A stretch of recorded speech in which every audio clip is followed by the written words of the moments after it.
You're listening to the Virtual Freeway Podcast, hosted by your favorite duo, Asher and Sheriston.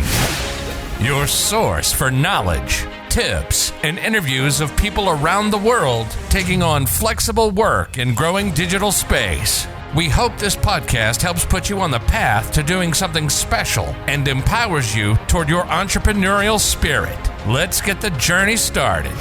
What's up, guys? Welcome back to another episode of the Virtual Freeway Podcast. My name is Asher, and I'm with Sheriston. And today we have a guest with us. His name is Greg. Greg, how are you doing? Hi, I'm doing good. Good to have you here, man. Guys. Good. Thanks for having me. So Asher introduced you and he kind of shared his page or your page with me. And he was like, hey, man, check out this guy. Like he's kind of set up a whole digital lifestyle, or at least kind of in that path. And that's kind of what Asher and I have always been trying to learn more about and showcase. So I was really excited to have you on board. So we're happy to have you here. Great. Yeah, I did the whole digital nomad thing for many years. So yeah, just let me know what you want to talk about. Yeah, so today we wanted to talk about, I guess, maybe side hustles in general, because there's plenty of things that we can do on the side to make our digital life work out. And so with you, I know that you were in Asia for a while.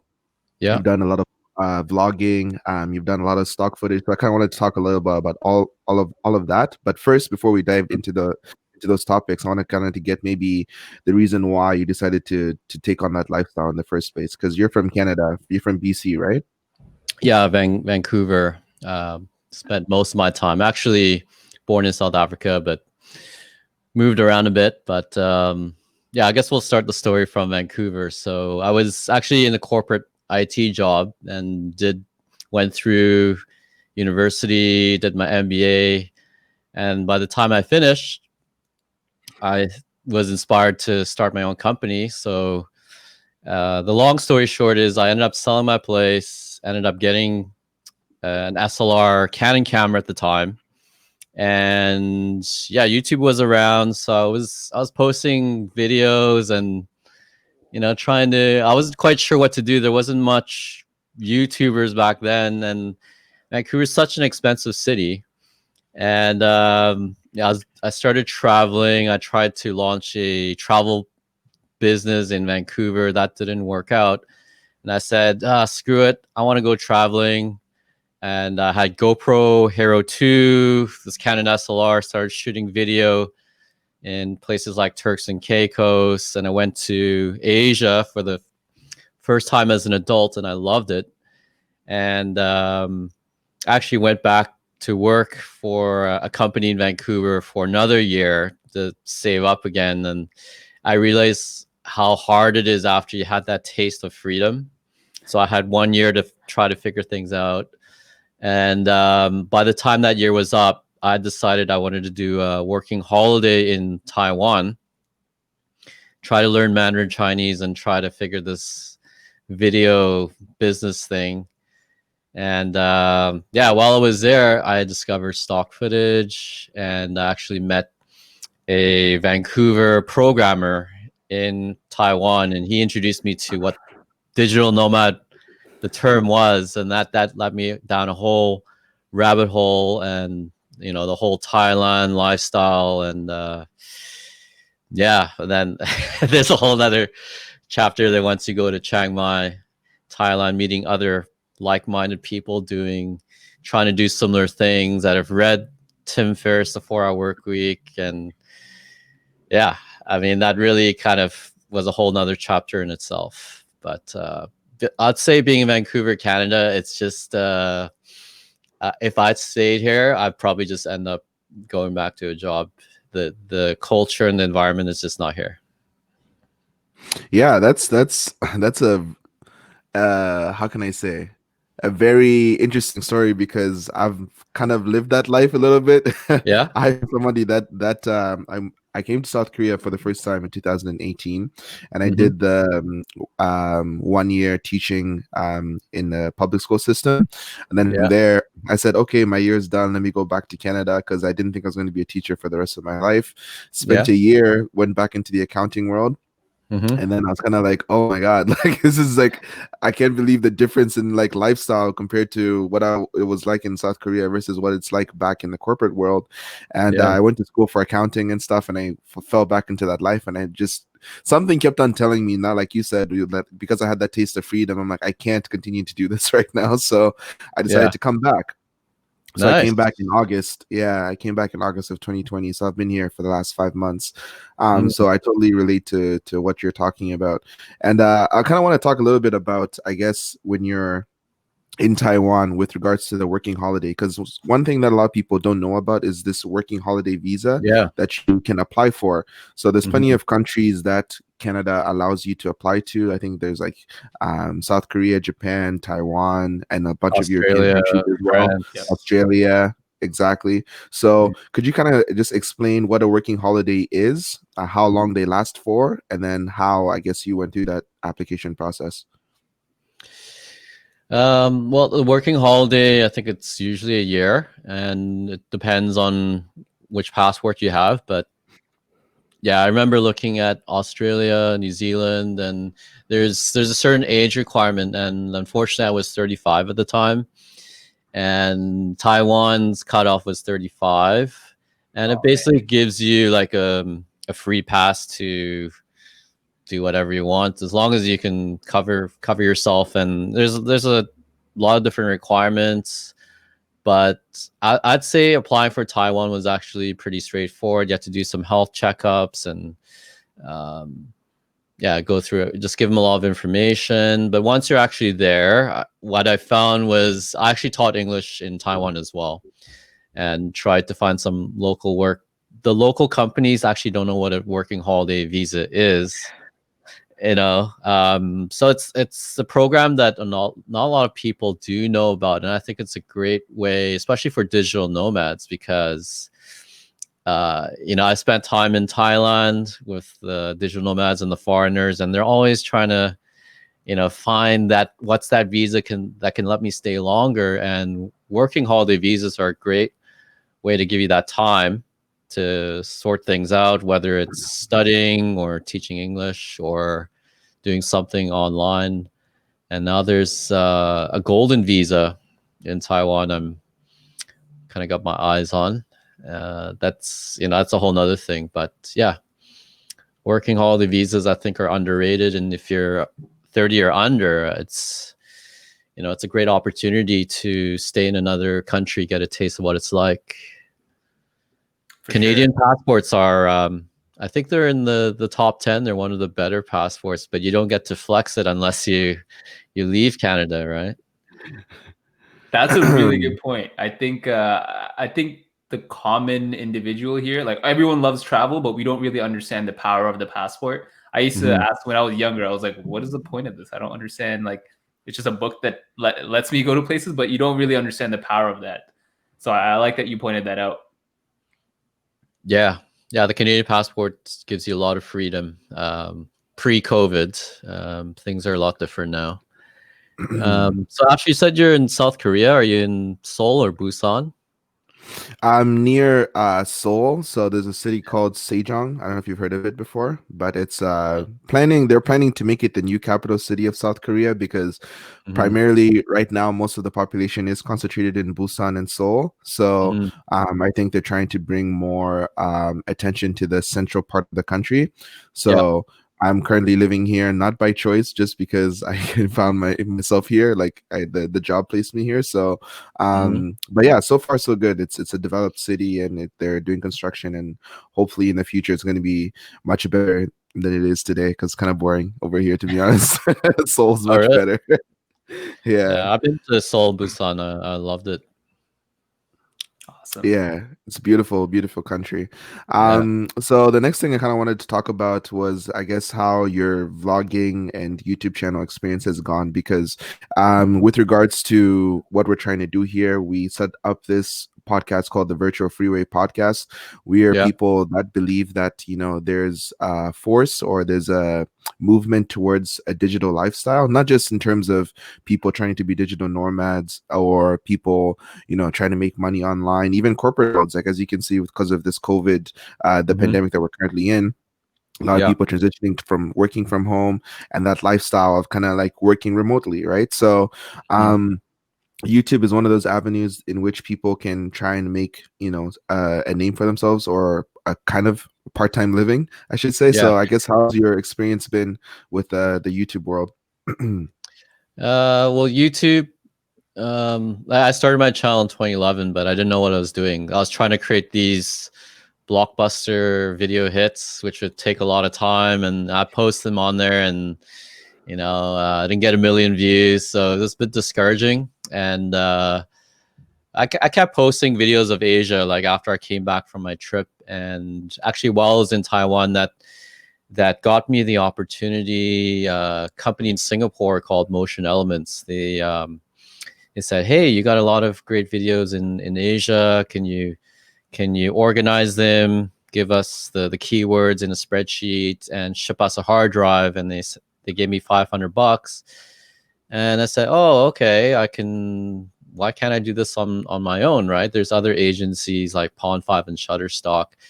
So yeah, that was actually big at the time for me. And YouTube helped me get discovered that way, even though I didn't have a huge following. And it actually wasn't, I think 2017, 2018, I hit 1,000 subscribers. And then, I started to see a little bit of AdSense revenue. But, what I guess the wisdom at the time was that, Google AdSense revenue, it's not that, it's not that much. It's not the way to leverage YouTube. YouTube is owned by Google, so it's a great way to get discovered through Google search. It's the second largest search engine. And I was already doing videos of videographers and teaching online. So that was content I could repurpose. So I just continued to do it. And it was actually last year during February, I said, I'm going to commit myself to being consistent. And then I think I hit 2,000 beginning of that year, and then just kept posting. And then I hit my first $100 a month, like early in 2020. And then I'm like, oh wow, it's growing. I better pay more attention to it, right? And yeah, so now I'm at 3,000, going for 4,000. I share my revenue earnings sometimes on my YouTube channel, Digital Nomads in Asia, and yeah, I mean, I'm just almost at 300 US a month on just the AdSense revenue, but it's always at the back end that you can make better money off of selling footage or online courses or digital products or the Amazon affiliate links. But the AdSense is, I think it's a great time to do things like YouTube, especially during lockdown. For sure. Yeah. Can you expand on that a little bit? You said it's always on the back end where you can kind of make most of your money. So if you were to kind of explain that a little bit, do you mean in terms of funneling towards the actual product? So whatever video that you would post up on YouTube, or like, can you explain that a bit? Yeah. So yeah, if I post, like, let's just say I make a course, which I have learned to film and earn with your drone. Right. And I'll put some videos from that course on there. Let's just say which is the best drone model to get in 2021, or how to get cinematic footage. And I post those videos on my channel, and I'll put links in the description that will either give them more free, like access to a free course, but I've also got the paid course, right? So people that find those videos are entering my funnel, so to speak. They're interested in one of those videos, so maybe they're interested in that course or more related courses to that. If you're interested in drone video, maybe you're interested in how to make money from that. And if you got a drone, maybe you've got another camera, and maybe you're interested in travel. So it's sort of like a ecosystem that you can YouTube helps people discover you through that way. And then you can also do things like Amazon affiliate links. I just started getting into that this year. I've got some friends that do that full time in different niches. Right. But I mean, if people are looking up videos on drones or doing review videos, You can put those affiliate links there, and then it's a good commission if it's like a drone or a camera. Those are not cheap. For sure. Yeah. Yeah, and then same goes for stock footage. I started promoting my footage collection, and then started licensing my footage direct to the customer. If you go in a lot of Facebook groups, a lot of the contributors, they're always trying to look for what's the next agency. So yeah, I've been trying the last several years build up my audience, my following, for different types of backend products, whether it's footage or courses or even plugins, different types of digital products that are in the video travel world. For sure. That's cool because like it's kind of like creating your own ecosystem, right? It's like once you fall into one avenue, whether it's on Instagram or YouTube, then like the person that is looking for that particular content is exposed to everything else that you have to offer. They're like, whoa, there's a course here. I can learn about this. I can do that. So it's extremely interesting how you can create that little digital world for yourself that you can let people into with your funnels. One thing I wanted to talk about was the drone footage. So I'm somebody that owns a drone as well. I have the Mavic Mini, and I've seen no, not the 2. The 2 is just came out a couple months ago. I got mine. I want. Yeah, me too. 249 grams. Yeah, you don't need the license for using this. Exactly. So I do want to get my hands on one of those, but at the same time, the Mavic Mini is great. Yes, I don't film in 4.7K is okay, but in terms of making money with your drone, what exactly are you encouraging your clients or your students to do? Are you telling them to maybe go into the real estate world to sell footage to those people? Are you telling them just in terms of creating content for these stock footage websites? Like, what exactly are you letting people know how to make money with their drones? So stock footage is a great way to do it if you can get the footage. I tell people, if you're trying to, like, drone footage is still in demand, but if you try to shoot drone footage, then you gotta intentionally try to do it. Shoot at least 20 seconds, stable footage of the highest resolution that your drone can do, ideally 4K. The TVs are pretty much 4K is becoming the standard on TV sets. And you can also brand yourself. I mean, I got into the drones during the first generation, 2013. So, a lot of my content was around being the travel videographer, the drone videographer. That actually led to a filming assignment by a large company that took me to Busan, South Korea. Wow. I did filming assignment in Thailand, Nagasaki, Japan, Busan, and that was through having my website, having my content, and having that content be focused on branding myself as the drone videographer and having the video to support that. So it's not just it's also a bit of a mindset, like how do you use that drone as a tool. It's not just a toy. The drone video is in high demand, and corporate companies also like to, they want to get drone videos of their factories and their facilities. So my filming I did many assignments in South Korea. The one time was for corporate video. So I did a proper interview with a camera, but they also wanted drone video. So having a drone is like it's an additional edge that you have over the competition. I think every content creator should have a drone in their gear kit. It's not enough just to have a drone, because for corporate customers, they're interested in usually it's talking type of videos, but they want the drone videos supplemented. So that's a couple of ways, and you can do courses. I started out doing some courses, and I saw other people getting into different types of drone niches. Like you can do third-party automation. You can pre-plan your flights.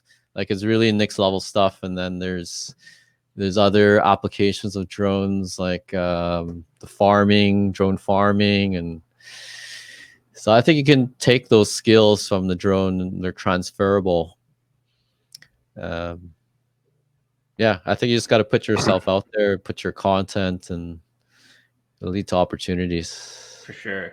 So when you first started maybe playing around with the drone, like, did you, because you touched on it, you're like, the drone should be used as a tool more than a toy. Yeah. So how did you kind of, like, what were you doing to kind of learn those skills? Were you taking courses, or were you kind of just playing around on your own?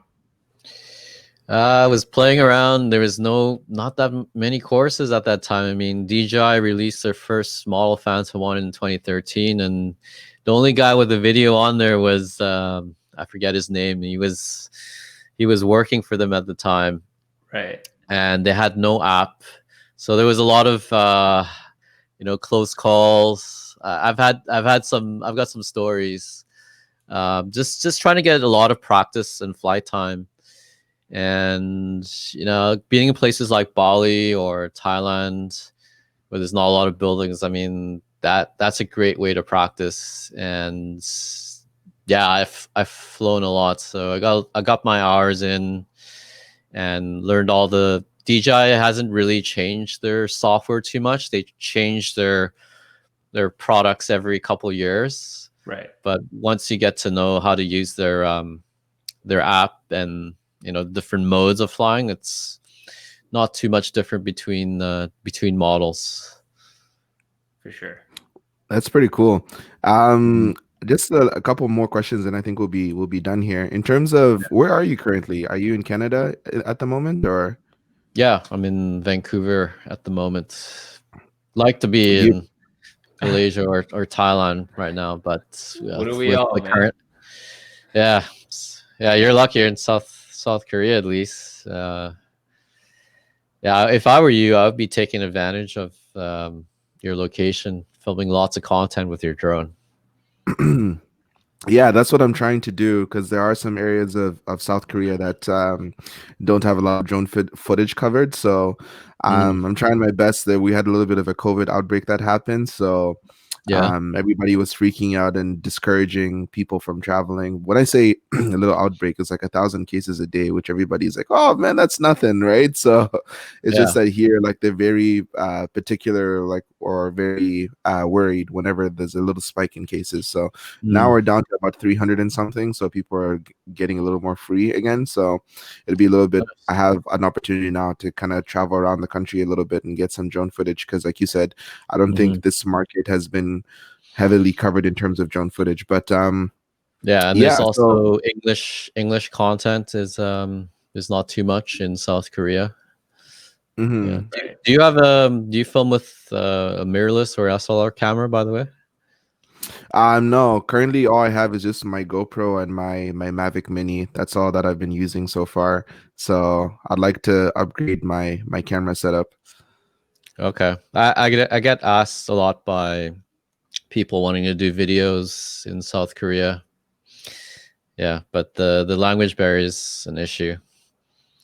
100%. It's not an easy language to learn too. So it's but luckily, in South Korea, even though like people say English is an issue, a lot of people do understand a little bit, right? Like there's the second language that they learn in school is English. We learn French in school, but just like how Canadians know a little bit of French, the little that we do know, like in Korea, same thing. If you say like the simplest things in English, they'll understand. But if you start speaking in sentences, they're like, whoa, slow down. So so I guess your plan is, once the pandemic is over, you're gonna start traveling again. Is that what you're looking to do? Yeah, I'd like to. I mean, I do have.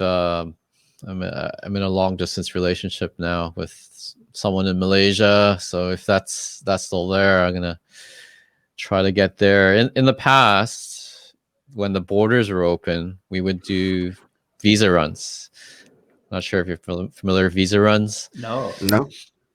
So a Canadian passport, let's just say if you go to somewhere like Malaysia or Japan, you get 3 months. So you can use a tourist visa to, spend time there, and then you can leave before that, 3 months is up. So Thailand is one of the countries that's open now, but there you have to quarantine, you have to do all these tests, and the visas are still an issue. So you don't have those other countries in the region that you can do a visa run to. It's cheap to travel within Asia if you use AirAsia. Right. But yeah, that's not there right now. Yeah, so I have to see what happens with the COVID and the borders, because it's travel is an expense. I've learned that there's a lot of hidden costs. So when I go there, I spend most of the year there, and so I've actually got a backlog of footage because I was filming like a madman for the past 6 years. So I got a huge backlog, and so I'm gonna see what unfolds. It looks like 21 is pretty much like 2020 so far. Yeah, seriously.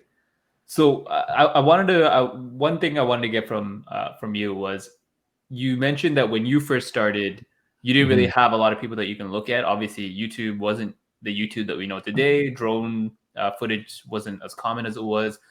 So you kind of had to play around with it. Now it's kind of the opposite, where there's so many people with drones.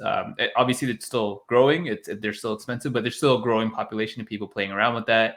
YouTube is, depending on who you ask, it is saturated or it isn't.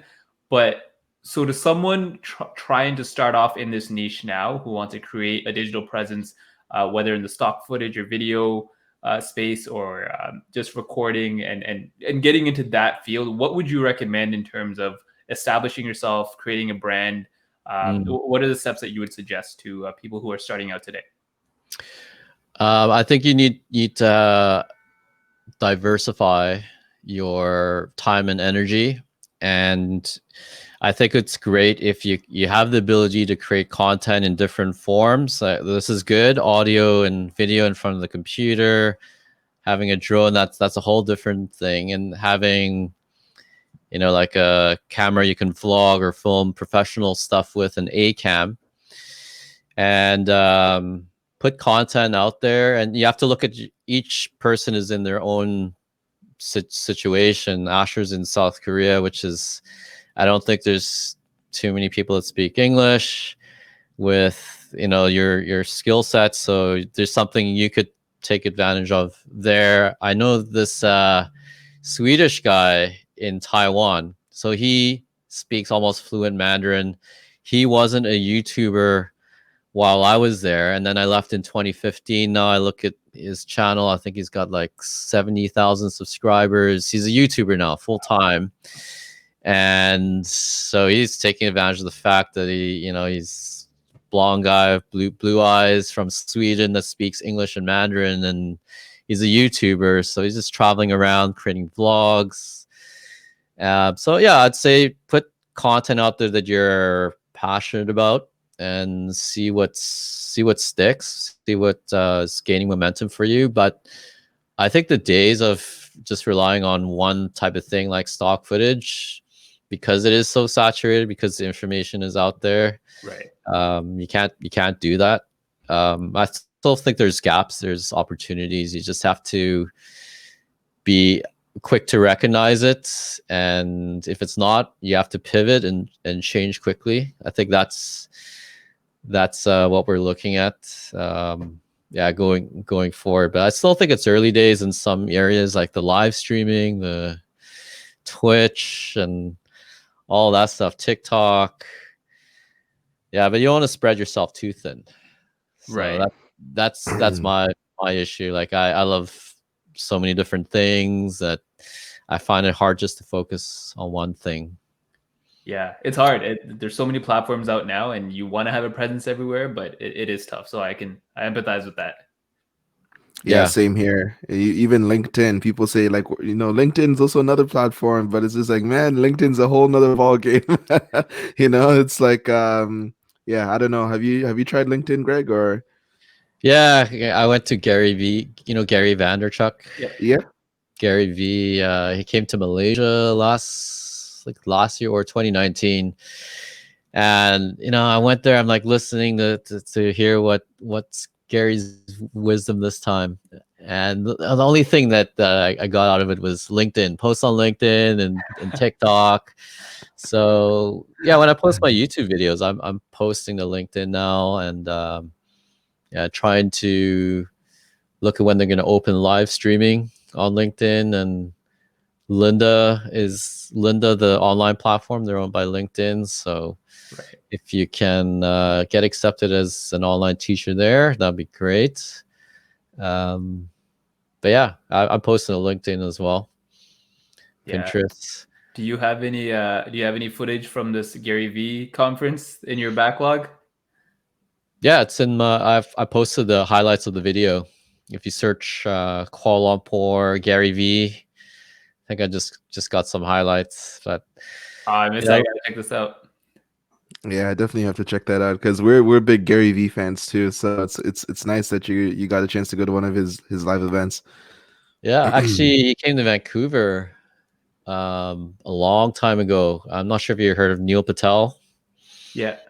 Yeah, they were both Um, there. That was like really early days, and Gary was just, every like 5 words an F bomb.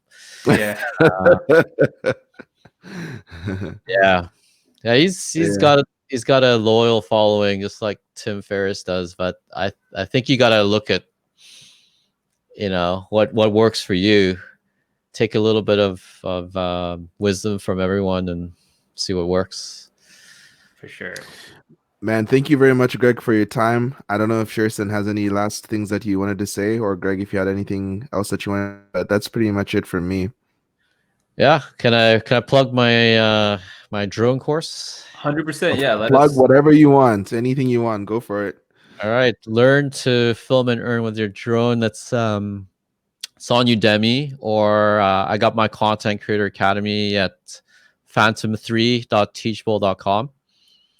And you can get the bundle there. So the bundle, I think it's like 20 or $25, and you get 4 other courses on stock footage. I think I got some Adobe's Creative Suite courses in there. There's 4 courses in there, so it's good value. Bundling is it's a great way, once you have multiple courses, to offer value to a student. And not sure if you heard of Udemy. Yep. They're a good platform to teach on, but it's also good to have your own school. And Teachable's what I've been using for a while to teach self-hosts. For sure. Yeah, no, that's incredible. And obviously you've had experience from before YouTube was YouTube. So if there's a lot to learn from you. So your courses are definitely going to be helping a lot of people like us. So thank you for that. You're welcome. Appreciate your time, Greg. I hope to speak to you again in the future. And yeah, thank you for your time. Yeah, you're welcome, Asher. Take care. Thanks for organizing. Bye. Thank you for listening, and we hope you enjoyed this episode. Please give us a follow on Instagram and subscribe to us on YouTube. Details are in the description of this episode. We'll see you on the next episode.